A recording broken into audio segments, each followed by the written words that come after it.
I'm Pia. I'm Devane. And welcome to our channel, Embers Co. And this is our van Soju. We started this channel to share our adventures of our road trip across the Nullarbor and around Western Australia in our camper van Soju. We've always been avid travellers and foodies, so we spend most of our downtime outdoors, either camping, hiking, kayaking, and in Devane's case, fishing. Our idea in creating this channel was to share experiences and hopefully inspire anyone thinking about van life or exploring Australia. We'll also be covering a bit about the practical side of van life and share our budget, the cost of travelling, and what we've learned along the way. It's not always cheaper than you think, but the freedom is priceless. Our home on wheels is a 2013 Toyota HiAce, which we've affectionately named Soju. We purchased the van in 2020 during COVID, and we reached out to South Coast Van Fit Outs. They were awesome to deal with, and they did a really good job at fitting it out to meet our needs.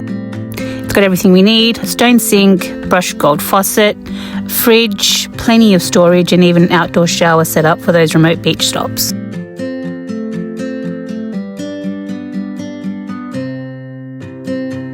We originally had a 10-litre Toyota hot water system, though the water flow was not efficient, so you end up using 10 litres within a couple of minutes. So we scrapped that and gone back to the boiling water in the kettle and a bucket.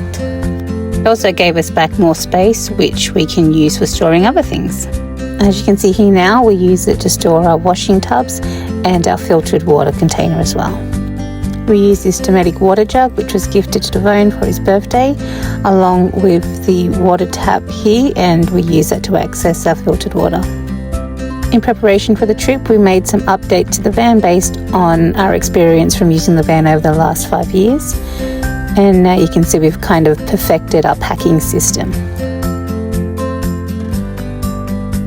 We really worked hard to make the most of every single nook and cranny so that we've got everything we need accessible as possible, and not so much work involved in packing and unpacking every time we move spots.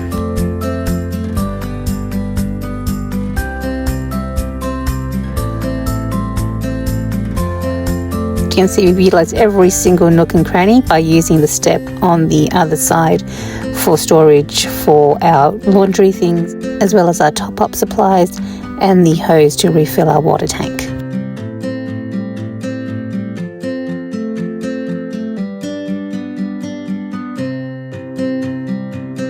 And this is the van fully packed and prepped and ready for our adventure.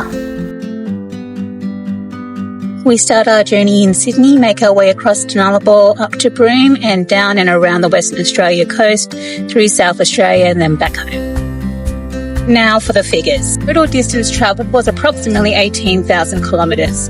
In terms of time, we were away for around 3 months, visiting 30 locations, approximately staying 1 to 5 days at each stop.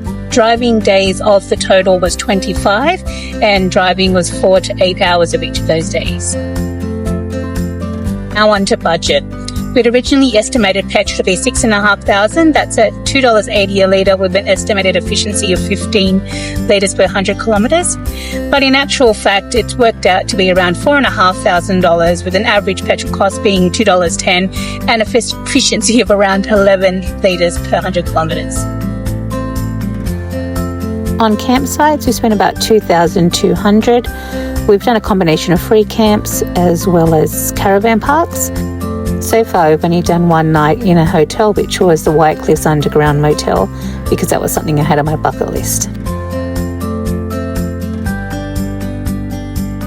As for attractions, we've currently done about $3,700 on that. It includes the Western Australia 4-week holiday pass, which is $70, which is really great value for money. Our biggest chunk of our budget was from the Horizontal Force Tour, which was well and truly worth it.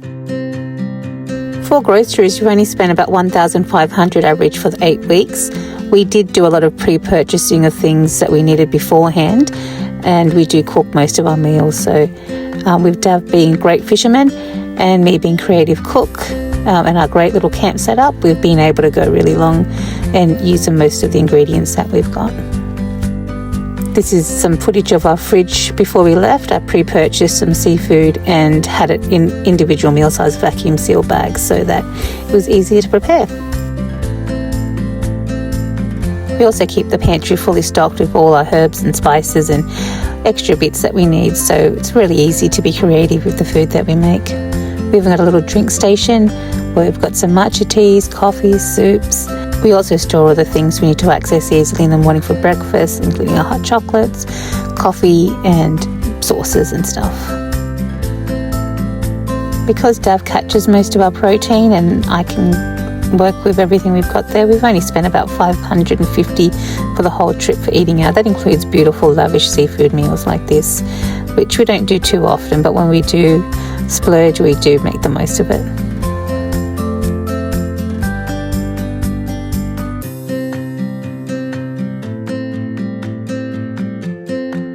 And who needs to eat out when you can make delicious meals like this yourself in your camper van? Now, laundry isn't something you really want to think about when you're on holiday, but you do need to plan and budget for it. We spent about $120 on average for the trip. That's at $15 a week. So make sure you've always got coins available for the caravan parks.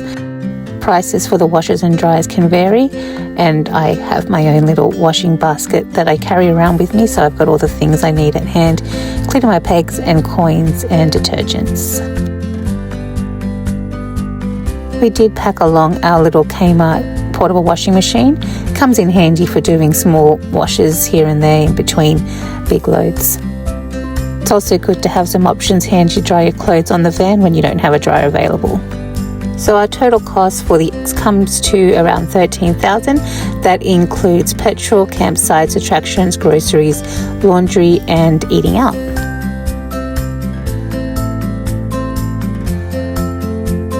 One of the pros, obviously, is being able to have the freedom to go anywhere you want. So waking up to places like this, sunsets, sunrises, beautiful beaches. We've met a lot of people on the road and learned a lot. A lot of interesting people, really, really nice people. I think one of the biggest things about being on the road is everybody's so nice. Everyone's so friendly, everyone's so relaxed and carefree, and they're all the same. What's the word that you use, babe? We've got a common interest. Yeah, common, yeah. Everyone's unique in their ways and their travels. You know, some has travel with their trucks and boats and Trucks. 20-foot caravans. Some in a little van like ours. Some in cars. So yeah, there's all walks of life.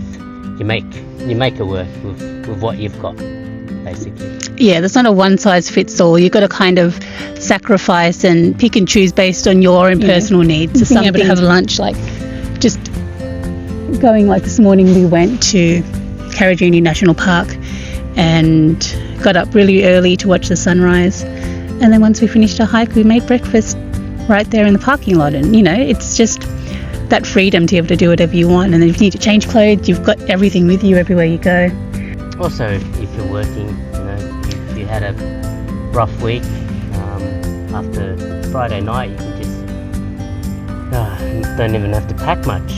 Just prepare some food and get ready to go. Quick. We've got everything we need in here all the time. We just have to add our perishable food and any kind of, well, I pack all my clothes because Jav leaves his clothes in here pretty much most of the time anyway. Yeah, I have van clothes and home clothes, so it's just easier for me.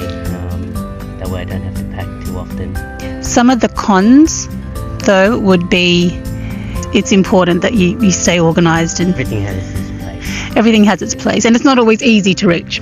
So you've got to like, if you take it out, you've got to take all those things out, and if you want to go do a certain thing, you've got to be like, okay, that's hard to get. So you've got to kind of plan everything like, okay, if I'm going to do that while I'm there, I might as well do this and this.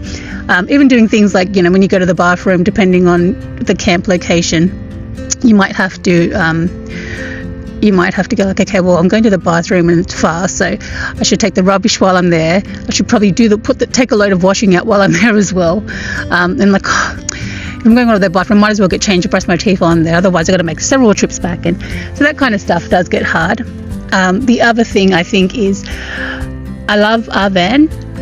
If it was a 4-wheel drive, we would probably never come back because there'd be so many places that we haven't been able to access, more primitive places, that we would just go nuts on, I think, if we had a 4-wheel drive. So our next van is going to be a all-wheel drive, which means we will be able to access the sensible off-road tracks, the kind of not too soft sand, but a lot more places. And having bigger water tanks too, because then you're not so limited by water, and inside showers. So we've got a shower, but it's outside because of, well, we're on the Nullarbor and we did some camps there, free camps there, but because of the ground, and it was kind of like they're all pretty packed, the campsites there, and it's like concrete ground, so you can't really just have a shower on the ground there. So because we don't have a water waste in grey water, so we didn't really get to use it there. But I found sponge baths really refreshing. So we grow and learn. There's other things that personal hygiene things that we've grown and learnt, been a bit more comfortable doing than we were before. So I think it's good. It's all in part of the growing learning process. Oh, the other cons would be bugs and rain. So because we've got limited space inside for cooking and eating when the weather is bad outside or there's lots of bugs, we have to bunker up inside and there's not much space, so that kind of gets hard. Another thing that we found, driving distance, we thought it would be pretty stressful and exhausting doing the long drives between towns in WA, because a lot of our days are between 6 to 8 hour drives, but it's been really relaxing. Like we haven't been, I'm been in the passenger seat, but even in the passenger seat, time just goes by fast, and I'm like, oh, it's been 4 hours already, it's already time to put more petrol. So yeah, that's us. We look forward to sharing our adventures with you. We hope you enjoy watching them, seeing Australia through our eyes at least, and hopefully you can take something out of it, even if it's not just enjoying watching. So thanks for watching, and we look forward to sharing more things with you shortly. Bye.